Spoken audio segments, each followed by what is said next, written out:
Coucou les amis, j'espère que vous allez bien. C'est votre sœur Marie-Adé. Je suis très heureuse de vous retrouver à cette belle émission qui est pour moi mon émission préférée. J'espère qu'elle est pour vous aussi. Bienvenue à Maria Time, le lieu où on parle de tout, des thèmes très intéressants avec une perspective biblique et aussi avec mes petites réflexions. D'accord? Alors, aujourd'hui, on va parler d'un thème qui est hyper important et qui est les petits commencements. Vous savez, le plus difficile, c'est de commencer. À chaque fois, on a envie de commencer grand. On ne veut pas commencer petit. Et j'aimerais d'abord vous donner, puisqu'il s'agit de mes expériences, je vais vous donner mon exemple. À un moment donné de ma vie, je voulais commencer une affaire. Alors, j'avais mon capital, l'idée m'est parvenue et je voulais commencer l'affaire. Et après, j'ai commencé à penser, je me suis dit non, si tu commences cette affaire maintenant, ce serait mieux que tu la commences avec de grands moyens, de sorte à ce qu'on sache véritablement que c'est excellent, que c'est parfait. Et puis, mon côté un peu trop perfectionniste m'a poussé à retarder le lancement de cette affaire. Je me suis dit que puisque tu as l'argent, Maria, puisque tu as l'argent pour commencer cette affaire, attends pour avoir encore plus d'argent pour pouvoir bien monter cette affaire. Alors, je me suis mise à travailler pour économiser parce que le capital que j'avais ne suffisait pas. Enfin, le capital suffisait pour ouvrir l'affaire, commencer l'affaire, mais pas à la dimension que je voulais.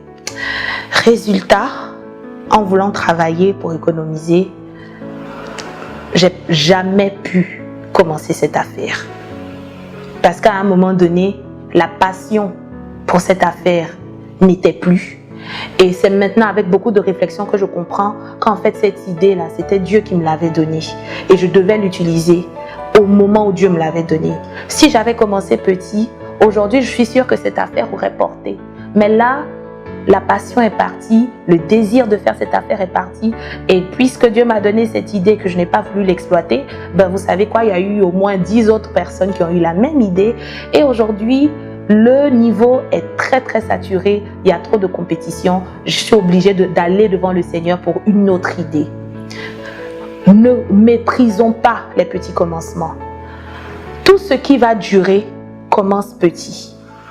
Adam est venu grand, il n'a pas duré, il n'a pas marché. Jésus est venu comme une semence, il est venu comme un bébé et le voilà aujourd'hui, il est le sauveur de l'humanité. Le grain de sénévé, c'est la plus petite graine. Mais quand elle est mise en terre, vous voyez qu'elle fait partie des plus... il devient le plus grand des arbres. Petit frère, petite sœur, grand frère, grande sœur, maman, papa, tonton, etc. Je veux t'encourager. Le peu que tu as là, commence avec et laisse Dieu souffler dessus. La bénédiction et l'abondance. Ne rate pas ton opportunité. Commence petit et vois ton Dieu qui est si grand, qui va faire grandir cette affaire, ce projet, ce ministère, cette idée. Selon Zacharie chapitre 4, verset 10, il dit « Car ceux qui méprisaient le jour des faibles commencements se réjouiront en voyant le niveau dans la main de Zorobabel. » Moi, je vais dire dans la main de Maria. Toi, tu peux dire ton nom si tu le veux. Alors, on y va.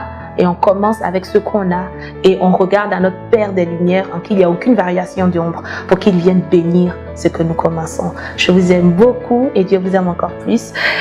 On se retrouve la semaine prochaine sur Maria Time. J'ai encore beaucoup de surprises pour vous. Bisous, bye!